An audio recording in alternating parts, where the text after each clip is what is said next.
اچانک انسان کا دل کسی چیز پہ آ جاتا ہے، یہ انسانی فطرت ہے، تو اس پہ پکڑ نہیں ہے۔ صوفیہ کہتے ہیں کہ تمہارا دل اتنا صاف ہو کہ تمہارے دل میں یہ بات بھی نہ آئے، غنا تمہیں نصیب ہو جائے، لیکن اس کے باوجود ہم بشر ہیں، کمزور ہیں، تو کسی شخص کے پاس کوئی چیز دیکھی اور للچا گیا دل اس کی طرف، اور پھر اس کو حاصل کرنے کے لیے کوشش میں، تردد میں لگ گیا۔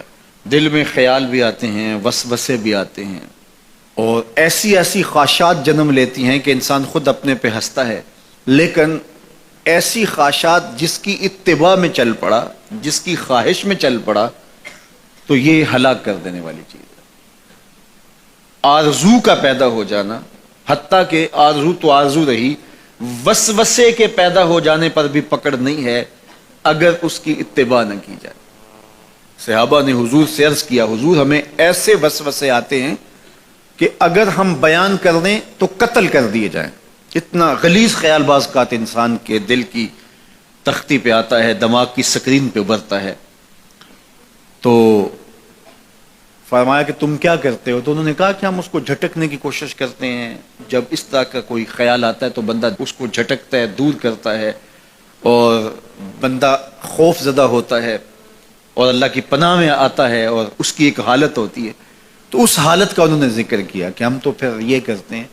تو فرمایا کہ ذالک صریح الایمان، یہ تمہارے واضح ایمان کی علامت ہے کہ اس وسوسے کے بعد جو تمہاری طبیعت میں بے چینی اور بیزاری پیدا ہوئی، اور اس کو دھکیلنے کے لیے، اس کو خیال سے ہٹانے کے لیے، اس کو تصورات سے دور کرنے کے لیے جو تم نے کوشش کی، یہ تمہارا ایمان تھا جو کھڑا ہوا، اور تم اس سے بچنے کی کوشش کرتے ہو، تو یہ تمہارے ایمان کی علامت ہے۔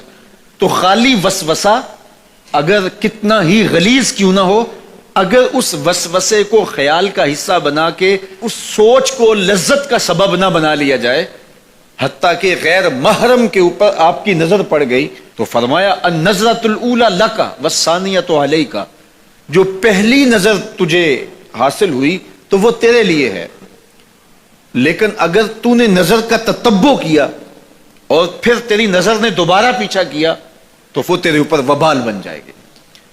تو خواہش کا، وسوسے کا، اور کسی ایسی چیز کا دل اور دماغ کی سکرین پہ ابھرنا اور خیال پیدا ہو جانا، یہ کوئی بات نہیں ہے۔ انسانی زندگی کے اندر کتنے ہزار خیالات جو ہے وہ انسان کے دماغ میں جو ہے وہ پیدا ہوتے ہیں، اور پیدا ہو کر کے مٹتے ہیں، پھر نئے پیدا ہوتے ہیں۔ کبھی بھی انسان کا دماغ خالی نہیں رہتا، ہر وقت سوچتا ہے۔ آپ اگر یہ طے کر لیں کہ میں کچھ نہیں سوچنا، تو یہ سوچ رہے ہوں گے کہ میں کچھ نہیں سوچنا۔ یہ کبھی ہو نہیں سکتا کہ آپ کا دماغ ہو اور اس کے اندر جو ہے وہ کوئی خیال نہ چل رہا ہو۔ ہزاروں لاکھوں خیالات کا ایک ہجوم گزرتا ہے، تو انسان کا دل، دماغ اس طرح بھاگتا ہے۔ آپ اچھے لوگوں میں رہیں گے تو خیالات پاکیزہ ہوں گے۔ دیکھیے، آپ گندگی کے ڈھیر سے گزر رہے ہوں گے تو خیالات اسی طرح کے ہوں گے نا، اور اگر پھولوں کی روش سے گزر رہے ہوں گے، صحن چمن سے گزر رہیں گے تو خیال اس طرح کے ہوں گے نا۔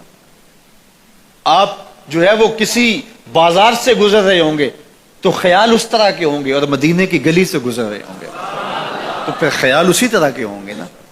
اس وقت آپ کے خیالوں کی دنیا کسی اور جہاں میں آباد ہے، اس لیے کہ آپ رسول اللہ کا فرمان سن رہے ہیں۔ لیکن اگر آپ کے سامنے کو گویا غزل گا رہا ہو تو پھر خیال کی وادیوں میں بھٹک کے کہیں آپ اور کھڑے ہوں گے۔ اب بات حضور کے فرامین کی ہو رہی ہے تو تصور پھر گنبد خضرا کے مکی کا ہی ہوگا نا، تصور تو پھر شہر حبیب کا ہی ہوگا۔ لیکن اگر آپ باتیں دوسری جانب کی کر رہے ہوں تو تصور پھر ادھر جاتا ہے، اور اسی لیے ہمارے علماء نے کہا کہ گانے کی طرز پہ نعت نہیں پڑھنی چاہیے، اس لیے کہ گانے کی جو معروف طرز ہوگی، جب اس طرز پہ نعت پڑھی جائے گی تو سن آپ نعت رہے ہوں گے، طرز سے آپ کے دماغ اور آپ کے خیالات بھٹک کے کہیں اور چلے جائیں گے۔ اس لیے یہ گوارا ہی نہیں ہے کہ ذکر رسول اللہ کا اور خیال کہیں اور جا رہا ہو، خیال آوارہ ہو اور بھٹک رہا ہو۔ جب تذکرہ حضور کا ہو رہا ہو تو خیال بھی گنبد خضرا کے مکی کا ہی ہونا چاہیے۔ تو یہ بات ذہن میں رکھیے گا کہ یہ انسانی زندگی کے اندر انسان کا خیال بھی بھٹکتا ہے، سوچیں بھی بھٹکتی ہیں، دل میں بھی کئی کچھ آتا ہے، لیکن پکڑ اور گرفت اس وقت ہوتی ہے جب انسان اس خیال پہ اپنے آپ کو اس راہ پہ ڈال دیتا ہے. لالچ کا پیدا ہونا بھی شریعت میں ماخوذ نہیں ہے. وہ تمہارے لیے جو ہے وہ وبال تب بنے گی جب تم اس کی اتباع کرنے لگ جاؤ گے, اس خواہش کے پیچھے لگ جاؤ